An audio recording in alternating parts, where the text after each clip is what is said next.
to become a Class 1 agent, the majority of people transitioned across on the 23rd of March as a Class 2 agent, unless you were a licensee in charge or in charge of a business or a nominated licensee in charge of a part of a business, then you transitioned across as a Class 2. If you were looking after the business or looking after the trust account and transitioned and informed fair trading of this prior to the 23rd of March, then you would have come across as a Class 1. Majority of agents came across as a Class 2. So there are transitional arrangements for Class 2 agents to transition to a Class 1 licence for the 12-month period. So that's up until the 22nd of March 2021. Now, in order to take advantage of that, a Class 2 agent will need to make application. Making application comes with a payment, clearly. So you'll need to make that by the 22nd of March next year. So, we're running down in time. So we're down to about 9 months left for you to do that. Now, to be eligible to apply for that, one, you need to complete the form. You need to have held a licence for 2 years prior to the commencement of the new regulations and the new legislation. So you need to put your credit card details on there. So fill in the form, put your credit card details on there to pay the fee. You need to email the application. This is not an online application. You can find it online, you can fill it in online, but you then need to print it off. You need to email your application to property licensing.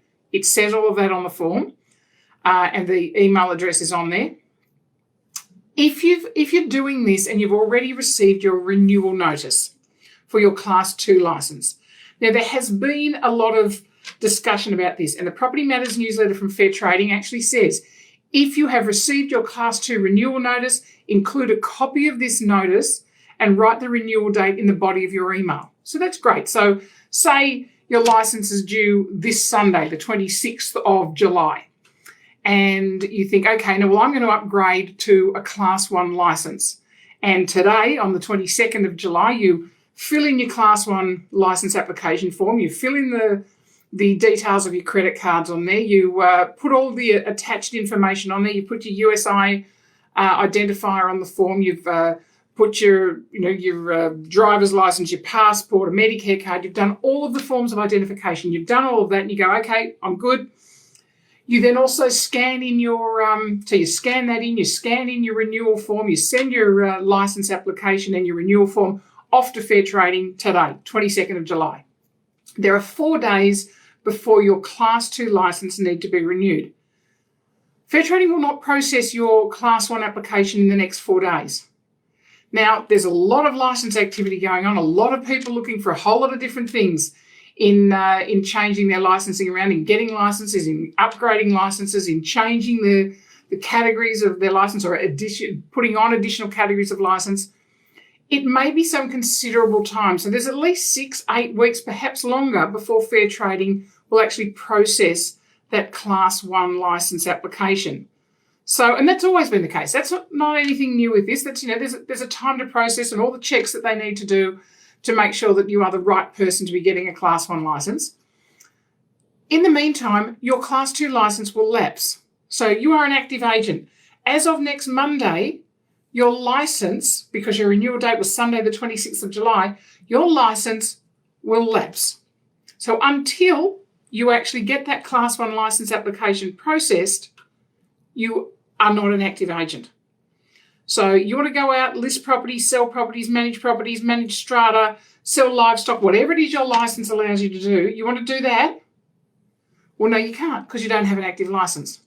So if you are leaving it right up until, 1 month, 2 months before your renewal date, it's just not going to happen. So in other words, you need to make your application, you need to make your renewal, both of them need to be processed. So you attach the renewal notice, pay for the renewal, pay for the new licence. Yes, it's more money, but if you want to continue operating, it's what you're going to have to do. So if you want clarity around the timeframes on that, probably best to contact Fair Trading, send them an email. I think is usually the easiest way to get some feedback there, because it'll be going into property licensing. So use that property licensing email address that's on the application form. But That said, just think about the timing. Think about what you do as an agent and make sure that you are covered in terms of being legal and having a valid license for everything you want to do. You don't want to lose your commission because you don't have a license. So you're doing the jobs, you're doing them well, make sure you get paid for them. You hear me talk about that all the time. So make sure you do it. So that timing of when you renew and when you apply for the Class 1, just be really careful around that and give plenty of time to get that Class 1 license approved and processed, or actually other way around, processed and approved prior to your renewal being due. So think about that before you go in that process. And remember, the window of opportunity is only open until 22nd of March next year.